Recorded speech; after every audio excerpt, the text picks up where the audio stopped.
ರೈತರ ವಿರೋಧದ ಮಧ್ಯೆಯೂ ಇಂದು ಕೆಆರ್ಎಸ್ನಲ್ಲಿ ಕಾವೇರಿ ಆರತಿ ಮಾಡಲಾಗ್ತಾ ಇದೆ. ಕಪ್ಪು ಪಟ್ಟಿ ಕಟ್ಟಿ ರೈತ ಸಂಘಟನೆಗಳಿಂದ ಕೆಆರ್ಎಸ್ ಚಲೋ ಮಾಡಲಾಗ್ತಾ ಇದೆ.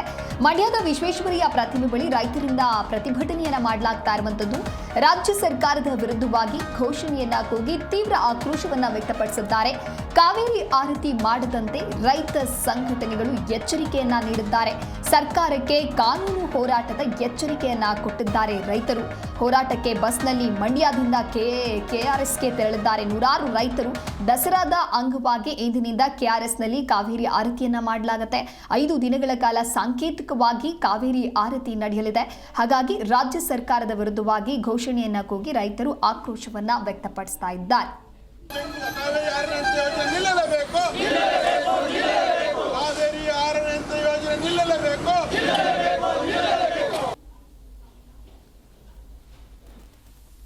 ಮಂಡ್ಯ ಜಿಲ್ಲಾ ರೈತ ಹಿತರಕ್ಷಣಾ ಸಮಿತಿ ಹಾಗೂ ಜಿಲ್ಲೆಯ ಎಲ್ಲ ಪ್ರಗತಿಪರ ಹೋರಾಟ ಸಂಘಟನೆಗಳು ಕೂಡ ಒಗ್ಗೂಡಿ ಈ ದಿನ ಕೆಆರ್ಎಸ್ ಚಲೋ ಕಾರ್ಯಕ್ರಮವನ್ನು ನಾವು ಹಮ್ಮಿಕೊಂಡಿದ್ದೇವೆ.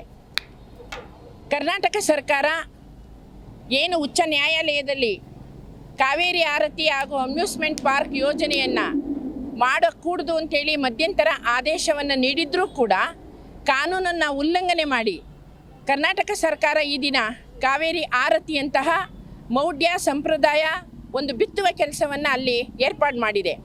ಈ ಕೃತ್ಯವನ್ನು ನಾವು ಖಂಡಿಸಿ ಈ ಒಂದು ಚಲೋ ಕಾರ್ಯಕ್ರಮವನ್ನು ಹಮ್ಮಿಕೊಂಡಿದ್ದೇವೆ. ಇಡೀ ಕರ್ನಾಟಕದಲ್ಲಿ ಕೆಆರ್ಎಸ್ ಅಣೆಕಟ್ಟು ಒಂದು ಒಳ್ಳೆಯ ಇತಿಹಾಸ ಹೊಂದಿರುವಂಥ ನಾಲ್ವಡಿಯವರ ಕೊಡುಗೆ.